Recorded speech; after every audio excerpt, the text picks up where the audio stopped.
కుంభకోణం. ఈ కుంభకోణాలు చూపిస్తున్న తరుణంలో వీళ్ళని డిస్టర్బ్ చేసే కార్యక్రమం బీఆర్ఎస్ చేస్తూనే ఉంది. సో దీని వెనకాల ఏం జరుగుతుంది? రాష్ట్రంలో శాంతి భద్రతల సమస్యను లేవనెత్తే విధంగా బీఆర్ఎస్ పార్టీ పావులు కదుపుతోందా అంటే కొన్ని జాలను అనుమానం రాకమన్నదు. ముందుగాల ఈ వార్త సారాంశం ఎంతో చూసుకుందాం. దొంగ బిల్లులతోటి కోట్లు స్వాహా. ఏం చేసిరు?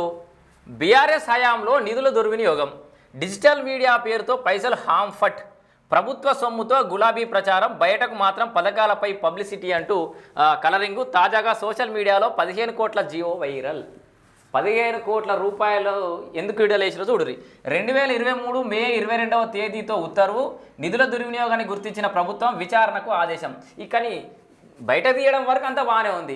ఈ విచారణల పేరుతో సంవత్సరాలు గడుస్తుంది. ఇటు సంక్షేమ పథకాలు ఇయ్యారు, కనీసం ఏ నిరంకుశత్వ పాలన అయితే వద్దనుకున్నామో, ఏ గడీల పాలన అయితే వద్దనుకున్నామో